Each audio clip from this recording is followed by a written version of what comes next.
اے مومنو مبارک رمضان کا مہینہ سوغات لے کے آیا، سوغات لے کے آیا، بخشش کا ہے مہینہ۔ ناظرین آداب، ٹی نیوز کے خصوصی پروگرام رمضان السلام میں آپ تمام کا خیر مقدم ہے۔ آج ہمارے اس پروگرام میں مہمان مولانا محمد فضیل ندوی صاحب موجود ہیں۔ آئیے ہم ان سے شب قدر کی رات پر گفتگو کرتے ہیں۔ السلام علیکم مولانا فضیل ندوی صاحب، آپ کا ہمارے اس پروگرام میں خیر مقدم ہے۔ وعلیکم السلام ورحمۃ اللہ وبرکاتہ۔ مولانا، شب قدر کے کیا معنی ہیں؟ شب قدر سے متعلق کیا ہے؟ الحمدللہ رب العالمین والصلاة والسلام علی رسولہ النبی الکریم وعلی آلہ واصحابہ اجمعین، اما بعد۔ اعوذ باللہ من الشیطان الرجیم، بسم اللہ الرحمن الرحیم۔ انا انزلناہ فی لیلۃ القدر وما ادراک ما لیلۃ القدر۔ ناظرین کرام، لیلۃ القدر قرآن مجید کے اندر اللہ رب العالمین نے شب قدر کے تعلق سے جو لفظ بیان فرمایا وہ ہے لیلۃ القدر۔ لیلہ کے معنی آتے ہیں رات، اور قدر کے معنی آتے ہیں عزت و عظمت۔ لیلۃ القدر کا مطلب ہوا کہ عزت اور عظمت والی رات، شان و شوکت والی رات۔ اردو زبان میں اسی لیلۃ القدر کو شب قدر کے نام سے جانا جاتا ہے، یعنی قدر و منزلت والی رات۔ راتیں تو عام راتوں کو بھی کہا جاتا ہے، لیکن رمضان کے آخری عشرے کی جو طاق راتوں میں رسول اللہ صلی اللہ علیہ وسلم نے شب قدر کو تلاش کرنے کا حکم فرمایا،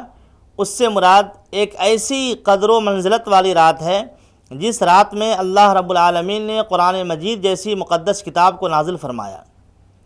قرآن مجید کے نزول کی وجہ سے اس رات کی عظمت میں اضافہ ہو گیا، اور صرف یہی نہیں بلکہ اس رات میں جو بندہ بھی اللہ تعالیٰ سے کوئی دعا کرے گا، اللہ تعالیٰ کی عبادت کرے گا، اپنی ضرورت اور اپنی حاجات کا مطالبہ کرے گا، تو اللہ اور اس کے رسول کا وعدہ ہے کہ ان بندوں کے تمام ضروریات کی تکمیل کی جائے گی۔ اس وجہ سے عام رات کے مقابلے میں اس رات کی عظمت، اس رات کی اہمیت گویا کہ بڑھ جاتی ہے۔ رسول اللہ صلی اللہ علیہ وسلم نے ارشاد فرمایا کہ اے لوگو، تم لوگ رمضان کے آخری عشرے کی طاق راتوں میں شب قدر کو تلاش کرو۔ ظاہر ہے کہ تلاش کرنے سے مراد چراغ لے کر ڈھونڈنا مراد نہیں ہے، بلکہ اپنی عبادات کے ذریعے اور ذکر و تلاوت کے ذریعے اللہ تعالیٰ کی قربت حاصل کرنا ہے، اللہ تعالیٰ کو راضی کرنا مقصود ہے۔ توبہ اور استغفار کے ذریعے، مختلف نوافل کا اہتمام کرنے کے ذریعے اللہ تعالیٰ کی قربت حاصل کرنا ہی شب قدر کی اصل اہمیت ہے۔ تو عربی زبان میں جس شب کو لیلۃ القدر کہا جاتا ہے، اس سے مراد اردو زبان میں شب قدر ہے، یعنی عزت اور عظمت والی رات، ایک ایسی رات جس کو اللہ رب العالمین نے فضیلت والی رات قرار دیا ہو۔ اور ظاہر ہے کہ شب قدر کی جو فضیلت اور اہمیت ہے وہ قرآن مجید کے نزول کی وجہ سے ہے، کیونکہ اللہ تعالیٰ نے قرآن میں فرمایا انا انزلناہ فی لیلۃ القدر، بے شک ہم نے قرآن کو لیلۃ القدر میں نازل کیا ہے۔ جی مولانا، شب قدر کی فضیلت کیا ہے؟ بسم اللہ الرحمن الرحیم۔ شب قدر کی فضیلت کے تعلق سے قرآن مجید کے اندر بھی حکم موجود ہے، اور احادیث مبارکہ کے اندر رسول اللہ صلی اللہ علیہ وسلم نے بے شمار فضیلتوں کو بیان فرمایا ہے۔ شب قدر کی سب سے بڑی فضیلت یہ ہے کہ اللہ رب العالمین نے اس مقدس رات میں ایک ایسی کتاب کو نازل فرمایا جو کتاب سارے انسانوں کے فلاح و بہبود کے لیے نازل کی گئی۔ ایک ایسی عظمت والی کتاب کو نازل فرمایا جو سارے انسانوں کے لیے دستور حیات ہے، ایک قانون ہے۔ یہ ایسا قانون ہے کہ اگر ہم اس قانون پر عمل کریں گے تو دین اور دنیا دونوں جہان میں سرخروئی اور کامیابی نصیب ہوگی۔ اللہ رب العالمین نے قرآن مجید کے اندر ارشاد فرمایا کہ بے شک ہم نے قرآن کو ایک عظمت والی رات میں نازل کیا ہے۔ پھر اللہ تعالیٰ نے استفہامیہ انداز میں پوچھا کہ وما ادراک ما لیلۃ القدر، اور تمہیں کیا معلوم کہ لیلۃ القدر کیا ہے، یعنی شب قدر کی عظمت کیا ہے۔ اللہ تعالیٰ نے جواب فرمایا لیلۃ القدر خیر من الف شہر، کہ یہ شب قدر 1000 مہینوں سے افضل ہے۔ یعنی اگر کوئی بندہ 1000 مہینے تک عبادت کرتا ہو، اور کوئی بندہ رمضان کے آخری عشرے کی طاق رات میں یعنی شب قدر میں ایک رات عبادت کرتا ہو، تو 1000 مہینے عبادت کرنے کے برابر اس کو ثواب ملے گا۔ اور رسول اللہ صلی اللہ علیہ وسلم نے فرمایا کہ جو بندہ بھی ان متبرک راتوں میں اللہ تعالیٰ کو یاد کرتا ہے یا اللہ تعالیٰ سے دعا فرماتا ہے تو اللہ تعالیٰ اس کی دعا کو ضرور قبول فرماتا ہے۔ گویا کہ یہ رات نہ صرف عبادت و ریاضت کی رات ہے بلکہ قبولیت دعا کی بھی رات ہے، اور بندہ اللہ تعالیٰ سے جس جائز مقاصد کا مطالبہ کرتا ہے یا درخواست کو رکھتا ہے تو اللہ تعالیٰ ان کے جائز مقاصد اور ان کے مطالبات کو مسترد نہیں فرماتا بلکہ اس کو ضرور قبول فرما لیتا ہے۔ لیکن شرط یہ ہے کہ ہم اخلاص کے ساتھ اللہ رب العالمین کا جو درجہ اور جو مقام ہے اس امید کے ساتھ اگر اللہ تعالیٰ سے کوئی دعا مانگی جائے تو اللہ تعالیٰ ہماری دعا کو ضرور قبول و منظور فرماتا ہے۔ شرط یہ ہے کہ اخلاص نیت کے ساتھ ہم دعا کریں، اور اللہ رب العالمین کا وعدہ ہے کہ ہم اس رات کے اندر شام سے لے کر صبح کے طلوع ہونے تک رحمت کے فرشتوں کو پوری زمین میں پھیلا دیتے ہیں۔ تنزل الملائکۃ والروح کے فرشتے اور روح الامین اس رات میں تمام امت مسلمہ کے لیے سلامتی اور کامیابی کے دعا میں مصروف رہتے ہیں۔ یعنی رمضان کا مہینہ ایک ایسا مہینہ ہے جس کے بارے میں خود رسول پاک صلی اللہ علیہ وسلم نے فرمایا کہ ایک روزہ دار کی کامیابی اور سلامتی کے لیے سمندر کی مچھلیاں تک دعائیں کرتی ہیں۔ رحمت کے فرشتے دعاؤں میں مصروف رہتے ہیں، اور اللہ تعالیٰ رحمت کے فرشتوں کو اس بات پر مامور کر دیتا ہے کہ وہ روزہ داروں کی صحت اور سلامتی کے لیے اور اس کی نگہداشت میں گویا کہ مسلسل طور پر اس کی نگرانی کرتا رہے۔ لہذا اس رات کی فضیلت یہی ہے کہ اس رات میں ہم جو عبادت کرتے ہیں اللہ رب العالمین کو وہ عبادت بہت ہی پسندیدہ عمل ہے، اور ہم جو دعا کرتے ہیں اللہ تعالیٰ اس دعا کو ضرور قبول فرماتا ہے۔ اور یہ کوئی ضروری نہیں ہے کہ جو دعا ہم مانگ رہے ہوں منوان وہ دعا فوراً قبول ہی ہو جائے۔ بسا اوقات ایسا ہوتا ہے کہ انسان اللہ تعالیٰ سے کسی جائز چیز کا مطالبہ کرتا ہے اور اللہ تعالیٰ فوراً اسی چیز کو پورا فرما دیتا ہے۔ کبھی ایسا ہوتا ہے کہ ہم نے کسی چیز کے لیے دعا کی اور اللہ تعالیٰ اس کے بدلے میں کسی دوسری نعمت سے نوازتا ہے، اور کبھی ایسا ہوتا ہے کہ ہم نے کسی چیز کی درخواست کی اور اللہ تعالیٰ ہمارے اوپر آنے والی کسی بڑی مصیبت کو ٹال دیتا ہے۔ تو دعا کی قبولیت کے درجات ہیں، دعا کی قبولیت کے مراتب رکھے گئے ہیں، اور رسول اللہ صلی اللہ علیہ وسلم نے فرمایا کہ اللہ تعالیٰ دعا کو ضرور قبول کرتا ہے۔ اس کا مطلب یہی ہے کہ منوان وہی دعا قبول ہو جائے، یا ہمارے اوپر آنے والی مصیبت ٹل جائے، یا اس کا مطلب یہ بھی ہو سکتا ہے کہ اللہ تعالیٰ اس کے بدلے میں کسی دوسری نعمت سے ہم کو نواز دے، لیکن دعا ضرور قبول ہوتی ہے۔ شرط یہ ہے کہ اخلاص کے ساتھ دعا کی جائے۔ جی مولانا، اس رات میں ہمیں کیا کرنا چاہیے؟ یعنی شب قدر کی رات میں کون سی عبادتیں اگر کی گئی تو بہتر ہوگا، اور اس کے کیا فائدے ہوں گے، اور کون سی عبادتیں ہیں جو بالخصوص کی جانی چاہیے؟ دیکھیے ناظرین کرام، جہاں تک شب قدر کی عبادت کا تعلق ہے تو شب قدر میں مغرب سے لے کر یعنی کہ غروب آفتاب سے لے کر طلوع آفتاب تک ایک ایک لمحہ ہمارے لیے بہت ہی قیمتی ہے، ایک ایک گھڑی ہمارے لیے بہت ہی قیمتی ہے۔ اس قیمتی اوقات کو ہمیں ضائع نہیں کرنا چاہیے، کیونکہ یہ ایک ایسی مقدس رات ہے جس رات میں اللہ رب العالمین نے ہماری دعا کی قبولیت کا وعدہ فرمایا ہے، اور ہم جو عبادت کرتے ہیں وہ اللہ تعالیٰ کو بہت پسند ہے۔ عام طور پر اس رات میں جو عبادت کرنی چاہیے اس میں سب سے پہلی چیز ہے تہجد کی نماز کا اہتمام۔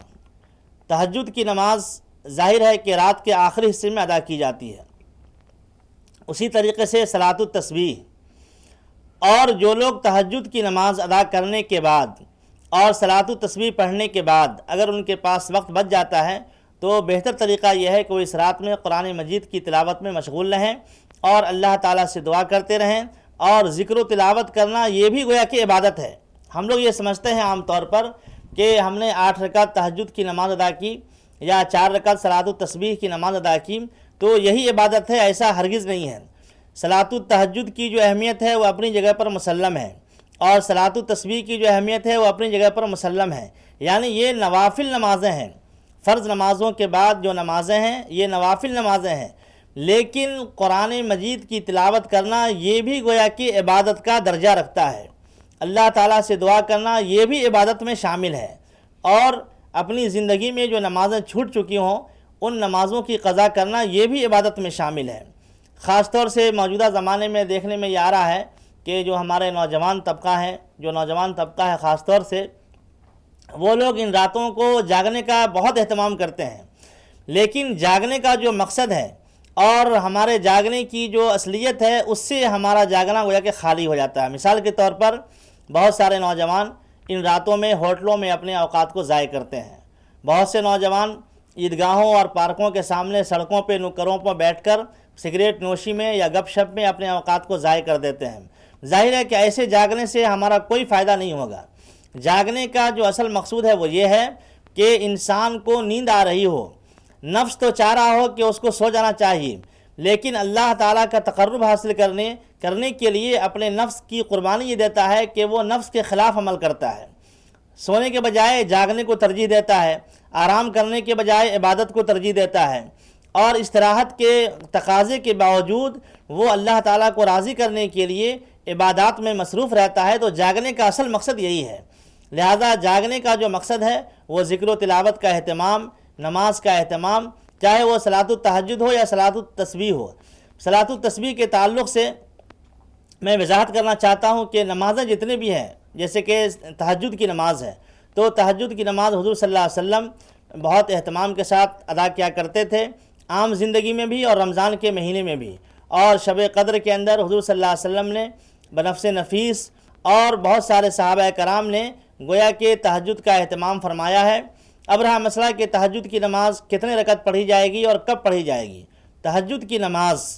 قرآن مجید کے اندر بھی فَتَہَجَّدْ بِهِ نَافِلَةً لَكَ عَسَىٰ أَن يَبْعَثَكَ رَبُّكَ مَقَامًا مَحْمُودًا،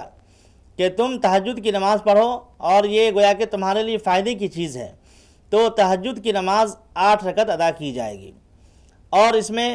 وہی طریقہ ہے جو عام نمازوں میں ہم پڑھتے ہیں۔ مثال کے طور پر سورہ فاتحہ اور سورہ فاتحہ کے ساتھ ساتھ ضم سورہ، یعنی کسی سورہ کو ملانا۔ قرآن کی آیتوں میں سے کسی بھی آیت کو ہم ملا لیں گے تو اس کو ضم سورہ کہا جاتا ہے، اور ہر 2 رکعت پر سلام پھیرا جائے گا، اور اس طرح سے 8 رکعت مکمل کی جائے گی۔ اب رہا مسئلہ کہ تہجد کی نماز کہاں پڑھی جائے گی، اور انفرادی طور پہ پڑھی جائے گی یا اجتماعی طور پہ پڑھی جائے گی۔ تو تہجد کی نماز ان راتوں میں اگر ہم جماعت کے اہتمام کے ساتھ پڑھتے ہیں تو اس میں کئی فائدے ہیں۔ پہلا فائدہ یہ ہوگا کہ وہ لوگ جو محروم ہیں اور لاپرواہی کی وجہ سے ان نمازوں کو یا ان قیمتی راتوں کو ضائع کر دیتے ہیں، وہ بھی ہمارے ساتھ شریک ہو جائیں گے، اور اجتماعیت کا ثبوت بھی گویا کہ ہم پیش کر سکتے ہیں، اور سب لوگ مل کر کے اللہ تعالیٰ کو راضی کرنے کی کوشش کر سکتے ہیں۔ لیکن اگر کسی وجہ سے ہم جماعت کے اہتمام کے ساتھ تہجد کی نماز نہیں پڑھ سکے تو ایسی صورت میں گھر میں یا مسجد میں انفرادی طور پر تہجد کا اہتمام ضرور کرنا چاہیے۔ تہجد کا جو وقت ہے وہ رات کے آخری حصے میں ہے، یعنی رات کے آخری حصے میں چونکہ انسان کے اوپر نیند کا غلبہ ہوتا ہے، اور انسان کا جو جسم ہے، اس کا جو مزاج ہے، اس کا جو نفس ہے، وہ اس بات کا متقاضی ہوتا ہے کہ اس کو آرام کرنا چاہیے۔ لیکن اللہ تعالیٰ کو راضی کرنے کی غرض سے ہم اپنی نیند کو اور اپنے نفس کی قربانی پیش کرتے ہیں اور تہجد کا اہتمام کرتے ہیں، اس لیے تہجد کی نماز کا زیادہ ثواب ہے۔ یعنی نفس کی قربانی پیش کرنا، اللہ تعالیٰ کی مرضی کو پہلا درجہ دینا اور اپنی مرضی کو نمبر 2 پہ رکھنا، دوسرا درجہ دینا۔ گویا کہ اللہ رب العالمین کا آرڈر، اس کا جو حکم ہے، اس کا جو درجہ ہے وہ پہلا درجہ ہے، اور ہمارا جو نفس ہے یا ہمارے نفس کی جو خواہش ہے اس کا درجہ دوسرا ہے۔ تو اس طرح کے خیالات اور اس طرح کے تصورات سے ہم عبادت کریں گے تو ہماری نماز قابل قبول ہوگی۔ اسی طریقے سے صلاۃ التسبیح ہے، تو صلاۃ التسبیح کی نماز 4 رکعت ادا کی جاتی ہے، اور اس میں بھی تقریباً وہی چیزیں ہیں جو عام نمازوں میں ہیں۔ البتہ بعض علماء نے بعض چیزوں کا اضافہ کیا ہے کہ صلاۃ التسبیح کے اندر فرق کرنے کے لیے کہ تسبیح کا جو لفظ ہے، تسبیح کے معنی آتے ہیں پاکی بیان کرنا، تو سوم کلمہ تمجید جس کو کہا جاتا ہے، اس کلمے کا اہتمام بھی اس کے اندر کرنا چاہیے، کیونکہ اس کے اندر اللہ تعالیٰ کی تسبیح اور پاکی بیان کی گئی ہے، اور ایک عام نماز میں اور صلاۃ التسبیح میں اس سے فرق پیدا ہو جائے گا۔ لیکن اگر کسی کو وہ چیزیں یاد نہیں ہیں اور عام نمازوں میں جو چیزیں وہ پڑھتے ہیں، اگر ان چیزوں کا بھی اہتمام انہوں نے صلاۃ التسبیح میں کر لیا اور نیت یہ ہے کہ ہم صلاۃ التسبیح پڑھ رہے ہیں، تو صلاۃ التسبیح کی نیت سے جو نماز پڑھی جائے گی اس کا اجر و ثواب ان کو مل جائے گا، کیونکہ نماز کا اصل مقصد اللہ تعالیٰ کی سامنے درخواست پیش کرنا ہے اور اللہ تعالیٰ کو راضی کرنے کی کوشش کرنا ہے۔ جو نمازیں فرض ہم ادا کرتے ہیں وہ چیزیں بھی اگر ہم ان میں اہتمام کر لیتے ہیں، یعنی سورہ فاتحہ اور دیگر سورت وغیرہ، تو ہماری نماز مکمل ہو جائے گی۔ لیکن اس بات کا خیال ہمیں رکھنا چاہیے کہ ان راتوں میں اللہ تعالیٰ نے جو جاگنے کا حکم دیا ہے اس کا مقصد بالکل یہ نہیں ہے کہ گھروں میں بیٹھ کر ہم ٹی وی دیکھتے رہیں یا گھروں میں بیٹھ کر گپ شپ کرتے رہیں یا ہوٹلوں میں نکروں پہ اور سڑکوں پہ بیٹھ کر عیدگاہوں کے سامنے بیٹھ کر نوجوان گپ شپ میں مشغول رہیں، اس سے ہمارے جاگنے کا کوئی فائدہ نہیں ہوگا، بلکہ ہم اپنے قیمتی اوقات کو ضائع کریں گے اور اللہ تعالیٰ کی ناراضگی مول لیں گے۔ اللہ تعالیٰ کی ناراضگی مول لینے کی رات یہ نہیں ہے، بلکہ اللہ تعالیٰ کو راضی کرنے والی رات ہے۔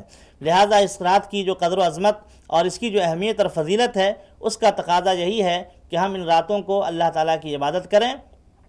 اور یقیناً اگر اخلاص کے ساتھ اللہ کی عبادت کریں گے تو اللہ تعالیٰ ہماری ان عبادتوں کو اور ہمارے ان اعمال کو ضرور بے ضرور قبول و منظور فرمائے گا۔ مولانا جو صلاۃ التسبیح ہے تو اس کے اندر جو کلمہ تمجید ہے، سوم کلمہ ہے، وہ کتنی مرتبہ پڑھنا ہے اور ہر رکعت میں کتنی مرتبہ ہونا چاہیے؟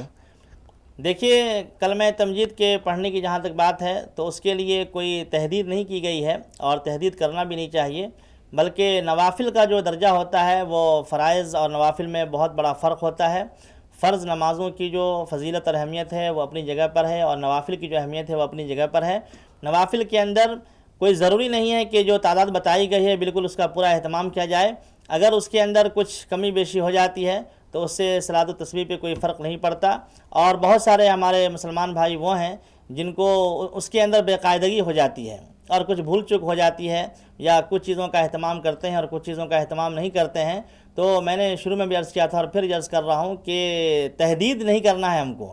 ایک شرط لگائی گئی ہے کہ اتنی تعداد ہونی چاہیے، مثال کے طور پر 10 مرتبہ، 11 مرتبہ، 15 مرتبہ، اتنی مرتبہ۔ تو اس میں بسا اوقات کیا ہوتا ہے کہ انسان اس کی جو گنتی اور اعداد و شمار ہے اس میں غلطی اور سہو بھی ہو سکتی ہے،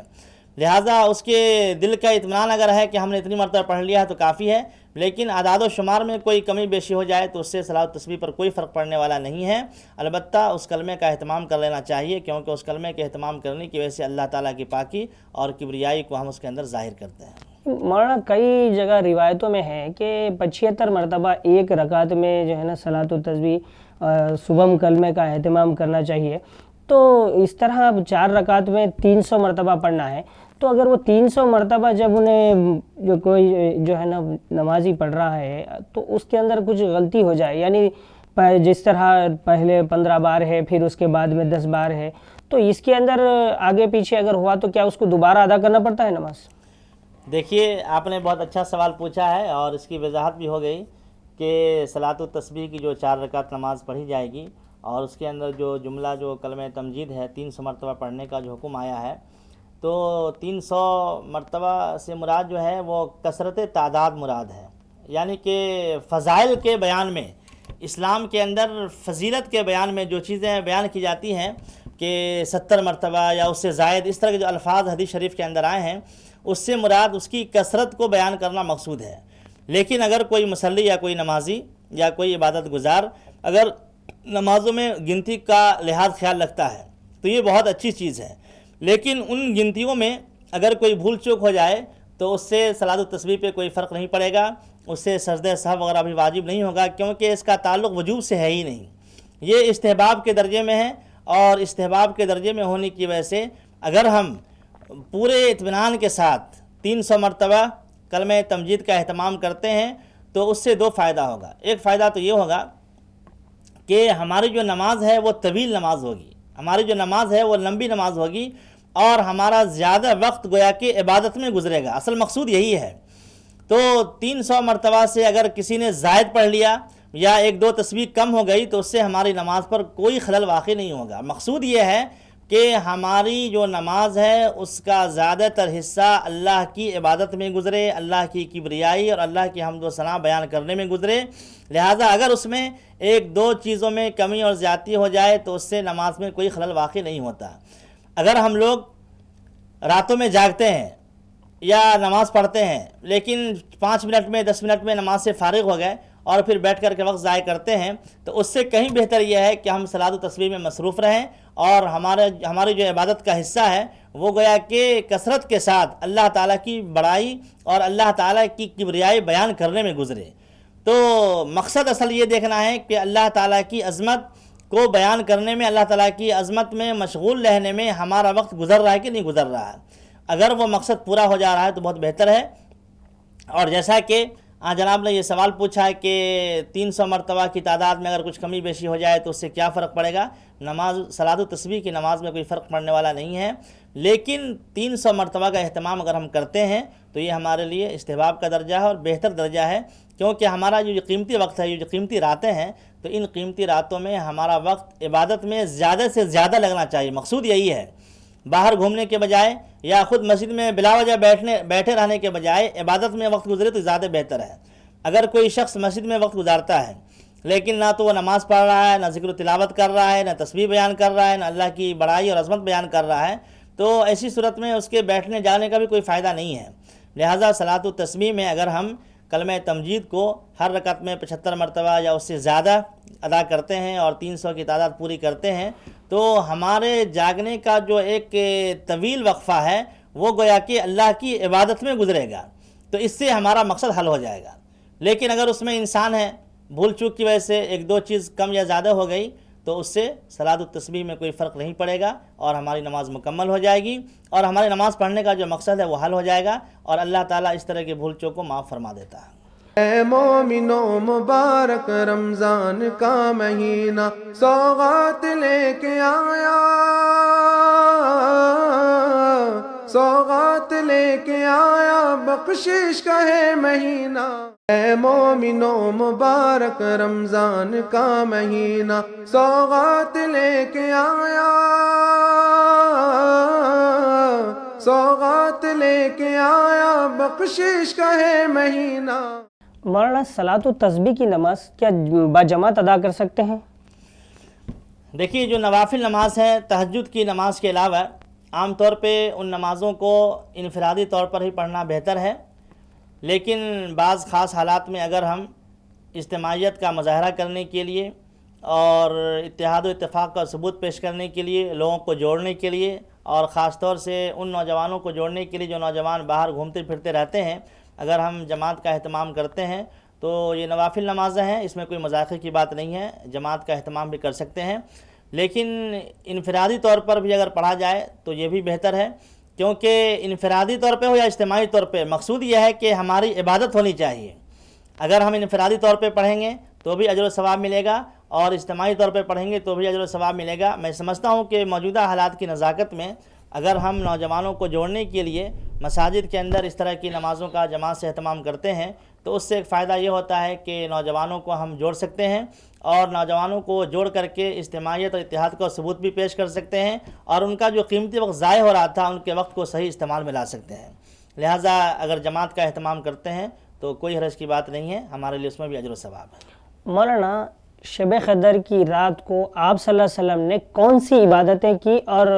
امت ان عبادتوں کو کس طرح جو ہے نا ادا کر سکتی ہے، اس کے اوپر کچھ روشنی دیں۔ دیکھیے، حضور صلی اللہ علیہ وسلم کے بارے میں آتا ہے کہ آپ صلی اللہ علیہ وسلم توبہ اور استغفار بڑی کثرت سے کیا کرتے تھے، اور توبہ اور استغفار سے مراد یہ ہے کہ انسان اللہ تعالیٰ سے اس بات کا عزم اور ارادہ کرے، اللہ تعالیٰ سے اس بات کا عہد کرے کہ ہم جو غلطیاں اپنی زندگی میں کر چکے ہیں ان غلطیوں کا اعادہ نہیں کریں گے۔ ظاہر ہے کہ حضور صلی اللہ علیہ وسلم سے بڑی شخصیت دنیا میں کوئی پیدا نہیں ہوئی اور آپ صلی اللہ علیہ وسلم کا جو مقام اور مرتبہ ہے اس سے بلند مقام مرتبہ کسی کا نہیں ہو سکتا، لیکن اس کے باوجود آپ صلی اللہ علیہ وسلم کا کثرت کے ساتھ توبہ اور استغفار کرنا یہ گویا کہ اس بات کی رہنمائی امت محمدیہ کو دی گئی ہے کہ جب حضور صلی اللہ علیہ وسلم ان راتوں میں کثرت سے عبادت کرتے تھے اور کثرت کے ساتھ توبہ اور استغفار کرتے تھے تو امت مسلمہ کو اس بات کی ترغیب دی گئی ہے اور ان کو اس بات کی رہبری اور رہنمائی کی گئی ہے کہ ہم لوگ تو گناہوں کے پتلا ہیں اور گناہوں میں ڈوبے ہوئے ہیں، تو جب ہمارے آقا اور نبی صلی اللہ علیہ وسلم نے کثرت کے ساتھ توبہ اور استغفار کیا ہے تو ہم کو ان سے زیادہ توبہ اور استغفار کرنا چاہیے۔ تو آپ صلی اللہ علیہ وسلم نے جو توبہ استغفار کا اہتمام فرمایا وہ امت محمدیہ کو تعلیم اور ترغیب کی غرض سے کیا گیا ہے، ورنہ آپ صلی اللہ علیہ وسلم تو معصوم ہیں اور آپ ہر گناہوں سے پاک اور صاف ہیں، آپ کو توبہ استغفار کی ضرورت نہیں تھی، لیکن چونکہ آپ معلم بنا کر بھیجے گئے ہیں، آپ اس دنیا کے اندر نبی اور رسول کی حیثیت سے آئے تو آپ نے فرمایا کہ اننی بعثت معلما لاتمم مکارم الاخلاق، کہ میں تو ایک معلم بنا کر بھیجا گیا ہوں، یعنی جس طریقے سے ٹیچر ٹیچ کرتا ہے، سبق سکھاتا ہے، ویسے ہی رسول اللہ صلی اللہ علیہ وسلم گویا کہ امت محمدیہ کو سبق سکھایا کرتے تھے، اور آپ صلی اللہ علیہ وسلم کے ہر عمل کے اندر امت محمدیہ کے لیے ایک پیغام ہوتا تھا۔ لہٰذا آپ صلی اللہ علیہ وسلم نے ان راتوں میں کثرت کے ساتھ توبہ اور استغفار کیا ہے۔ لیکن توبہ اور استغفار کے بارے میں ہمیں یہ بات سمجھ لینی چاہیے کہ توبہ سے مراد کیا ہے۔ فَتُوبُوا إِلَى اللَّهِ تَوْبَةً نَصُوحًا، کہ تم اللہ تعالیٰ سے رجوع ہو جاؤ بالکل مخلصانہ انداز میں، یعنی ایک بندہ اللہ تعالیٰ سے اس بات کا عزم اور ارادہ کرے کہ ہم جو غلطیاں کر چکے ہیں اب اس غلطیوں کا اعادہ نہیں کریں گے، اور واقعی وہ ان غلطیوں کا اعادہ نہیں کرتا ہے تو اس کو توبۃ نصوحہ کہتے ہیں۔ لیکن ایک بندہ غلطی کرے اور پھر جو ہے معافی کرے، اور پھر غلطی کرے پھر معافی کرے، یعنی بار بار غلطیوں کا اعادہ کرتا رہے، تو اس کو توبۃ نصوحہ نہیں کہتے ہیں، بلکہ ایک قسم کا مذاق ہو جائے گا کہ انسان توبہ بھی کرے اور معافی بھی چاہے۔ ہاں، وہ چھوٹی چھوٹی غلطیاں جو انسان بھول چک سے کر بیٹھتا ہے، تو اس کے بارے میں اللہ کے رسول صلی اللہ علیہ وسلم نے حکم فرمایا کہ ان الحسنات یذہبن السیئات، کہ جب انسان چھوٹی چھوٹی غلطیاں کرتا ہے تو چھوٹی چھوٹی نیکیوں کے ذریعے سے ان غلطیوں کا ازالہ ہو جاتا ہے۔ لیکن جو گناہ کبیرہ ہے، تو اس گناہ کبیرہ کے تعلق سے قرآن اور اللہ کے نبی صلی اللہ علیہ وسلم کا حکم یہی ہے کہ سچی توبہ کرنا چاہیے، اور توبہ اور استغفار کر کے رسول اللہ صلی اللہ علیہ وسلم نے امت محمدیہ کو اس بات کا حکم اور پیغام دیا کہ ہم لوگ تو صبح سے شام تک نہ جانے کتنے گناہ کرتے رہتے ہیں، لہٰذا ایسی صورت میں ہمارے لیے توبہ استغفار کرنا بہتر ہے۔ دوسری بات یہ ہے کہ حضور صلی اللہ علیہ وسلم کا معمول مبارک یہ تھا کہ آپ تہجد کا اہتمام ان راتوں میں کثرت سے کیا کرتے تھے، ذکر و تلاوت بھی کیا کرتے تھے۔ حضور صلی اللہ علیہ وسلم رمضان کے مہینے کے اندر آپ اور جبرائیل امین کے درمیان قرآن مجید کا مذاکرہ ہوتا تھا، قرآن مجید کا دور ہوا کرتا تھا۔ اس سے یہ بات معلوم ہوئی کہ رمضان اور قرآن کا ایک دوسرے سے بہت خاص رشتہ اور تعلق ہے، اور خاص طور سے جس رات میں قرآن نازل ہوا ہے وہ رات شب قدر ہے، لیلۃ القدر ہے۔ لہذا لیلۃ القدر میں اگر ہم قرآن مجید کی تلاوت کا اہتمام کرتے ہیں تو یہ بھی ہمارے لیے عبادت کا ایک اہم ترین حصہ ہے، اور ہر مسلمان کو ان راتوں میں قرآن مجید کی تلاوت کرنی چاہیے، اور نہ صرف اپنی کامیابی اور کامرانی کے لیے بلکہ جو لوگ گزر چکے ہیں ان مرحومین کے لیے ایصال ثواب بھی کرنا چاہیے، ان مرحومین کی مغفرت اور کامیابی کے لیے دعا بھی کرنی چاہیے، کیونکہ قرآن مجید ایک ایسی کتاب مقدس ہے، ایک ایسی کتاب ہے کہ جس کتاب کو نسخہ کیمیا کہا جاتا ہے۔ اللہ کے نبی صلی اللہ علیہ وسلم جب اس کتاب کو لے کر نازل ہوئے اور آپ پر یہ کتاب نازل ہوئی تو کسی شاعر نے کہا کہ اتر کر ہرا سے سوئے قوم آیا اور نسخہ کیمیا ساتھ لایا۔ تو قرآن جو ہے ایک نسخہ کیمیا ہے، ہمارے ہر بیماری اور ہر چیز کا علاج اس کے اندر موجود ہے۔ آج ہم لوگ مسلمان ہیں، قرآن مجید پر ایمان تو رکھتے ہیں لیکن قرآن مجید پر ہمارا عمل نہیں ہو رہا ہے۔ چنانچہ علامہ اقبال نے کہا ہے کہ وہ معزز تھے زمانے میں مسلمان ہو کر، وہ معزز تھے زمانے میں مسلمان ہو کر، اور ہم خوار ہوئے تارک قرآن ہو کر۔ گویا کہ شب قدر کی جو عظمت والی رات ہے، ان راتوں میں توبہ اور استغفار، ذکر اور تلاوت، قرآن مجید کی تلاوت، تہجد کا اہتمام، صلاۃ التسبیح اور دیگر نوافل کا اہتمام، اس کے ساتھ ساتھ اگر ہمارے پاس وقت بچ رہا ہے اور ہم اپنے وقت کا صحیح استعمال کرنا چاہتے ہیں تو ہماری زندگی میں ظاہر ہے کہ اسفار میں ہوں یا بیماری میں ہوں یا کسی اور دوسری مصروفیت کی وجہ سے جو نمازیں ہماری زندگی میں فوت ہو چکی ہیں، اگر ہم ان نمازوں کا اعادہ بھی ایک حساب سے کر لیں تو گویا کہ ہم ایک بہت بڑی کامیابی والی رات کو پالیں گے، کیونکہ جو نمازیں ہمارے اوپر فرض کی گئی ہیں ان نمازوں کا ادا کرنا ہمارے لیے ضروری ہے۔ اگر کسی مجبوری میں وہ نمازیں چھوٹ گئی ہیں تو ان نمازوں کو، جس کو ہم لوگ قضائے عمری بھی کہتے ہیں، کہ اپنی زندگی میں جو بھی ہماری زندگی ہے اس زندگی کے اندر جو نمازیں ہم سے فوت ہو چکی ہیں، اگر ان نمازوں کا اعادہ ایک حساب لگا کر لیتے ہیں تو ہمارے لیے باعث اجر و ثواب ہے، اور اللہ تعالی ہم سے پرسش نہیں کرے گا، پوچھ نہیں کرے گا، کیونکہ قیامت کے دن جب ہم جائیں گے تو سب سے پہلا سوال جو ہم سے ہوگا وہ نماز کے بارے میں ہوگا۔ کسی فارسی کے شاعر نے کہا ہے کہ روز محشر کے جہاں گداز بود، اولین پرسش نماز بود، کہ جب محشر کے میدان میں ہم جائیں گے تو سب سے پہلا سوال نماز کے بارے میں ہوگا۔ لہٰذا یہ جو شب قدر کی جو عظمت والی رات ہے، اس رات میں اگر ہم نماز کا اہتمام کریں تو یہ ہمارے لیے سب سے بہتر ہے۔ صلاۃ التہجد کا اہتمام کریں، صلاۃ التسبیح کا اہتمام کریں، اور یہ جو زندگی میں فوت شدہ نماز ہیں ان نمازوں کا اہتمام کریں، ذکر و تلاوت کریں، توبہ اور استغفار کریں، اپنے مرحومین کے لیے دعائے مغفرت کریں، اپنے لیے بھی توبہ کریں اور ان کی طرف سے بھی ایصال ثواب کریں، قرآن مجید کے ختم کرنے کا اہتمام کریں۔ یہ تمام چیزیں ایسی ہیں جو گویا کہ قدر مشترک ہیں، یعنی عبادت کا ایک حصہ ہیں، ذکر بھی عبادت ہے، نماز بھی عبادت ہے، قرآن کی تلاوت بھی عبادت ہے، توبہ اور استغفار بھی گویا کہ عبادت کا درجہ ہے، اور اللہ تعالیٰ سے دعا کرتے ہیں، دعا مانگتے ہیں، وہ بھی عبادت کے درجے میں ہے۔ اگر ہم عبادت سمجھ کر یہ عمل کریں گے تبھی اس کا ثواب ملے گا۔ محض ہم قرآن پڑھتے رہیں اور سمجھ لیں کہ بس ٹائم پاس کے لیے نماز قرآن پڑھ رہے ہیں تو اس کا کوئی فائدہ نہیں ہوگا۔ قرآن کو یہ سمجھ کر پڑھنا کہ ہم عبادت کر رہے ہیں، تب عبادت کا ثواب ملے گا اور تب اس کے پڑھنے کا فائدہ ہوگا۔ محض سیاہ حروف کو پڑھ لینا یہ کافی نہیں ہے، بلکہ اس سیاہ حروف کے اندر اللہ کے جو احکامات ہیں، اللہ تعالیٰ نے جو ہم پر پابندیاں لگائی ہیں اور جن چیزوں کا اللہ نے اپنے بندوں سے مطالبہ کیا ہے، ان مطالبات کو پورا کرتے ہوئے اگر ہم عمل کرتے ہیں تو اسی میں ہمارے لیے کامیابی اور کامرانی ہے۔ چونکہ قرآن اس رات میں نازل ہوا ہے، لہٰذا قرآن کا اس رات سے گہرا تعلق ہے،